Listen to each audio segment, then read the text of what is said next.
नबी करीम सल्लल्लाहु अलैहि वसल्लम ने फरमाया, नमाज दीन का सुतून है।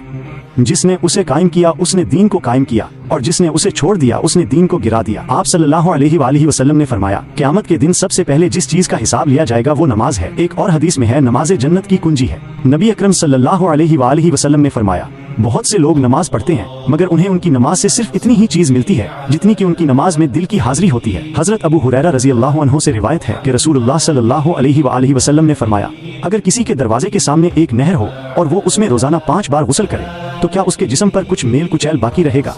सहाबा ने अर्ज किया, नहीं या रसूल अल्लाह। आप सल्लल्लाहु अलैहि वसल्लम ने फरमाया, यही मिसाल 5 वक्त की नमाजों की है। अल्लाह ताला उनके जरिए गुनाहों को मिटा देता। नमाज और गुनाहों की बख्शिश।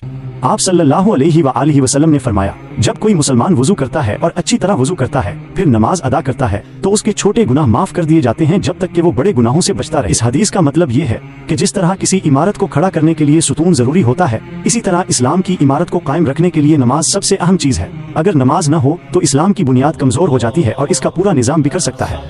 लिहाजा नमाज को पाबंदी से अदा करना हर मुसलमान पर फर्ज है। क़यामत के दिन सबसे पहले नमाज का हिसाब होगा। ये हदीस नमाज की अहमियत को और भी ज्यादा वाज़ेह करती है। इसका मतलब ये है कि जब क़यामत के दिन तमाम इंसानों का हिसाब शुरू होगा तो सबसे पहले अल्लाह ताला उनसे नमाज के बारे में सवाल करेगा। अगर नमाज का हिसाब अच्छा हुआ तो बाकी तमाम अमाल का हिसाब आसान हो जाएगा, लेकिन अगर नमाज का हिसाब खराब हुआ तो दूसरे अमाल भी मुश्किल में पड़ सकते हैं। इससे जाहिर होता है कि अल्लाह की नज़र में नमाज कितनी अहम है। नमाज जन्नत की कुंजी है। इसका मफहूम ये है कि जिस तरह किसी भी ताले को खोलने के लिए चाबी की जरूरत होती है, इसी तरह जन्नत के दरवाजे को खोलने के लिए नमाज एक कुंजी की हैसियत रखती है।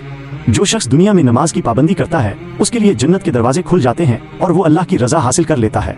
ये हदीस नमाज की फजीलत और उसके नतीजे में मिलने वाले अजर सवाब की निशानदही करती है। नमाज गुनाहों को मिटाती है।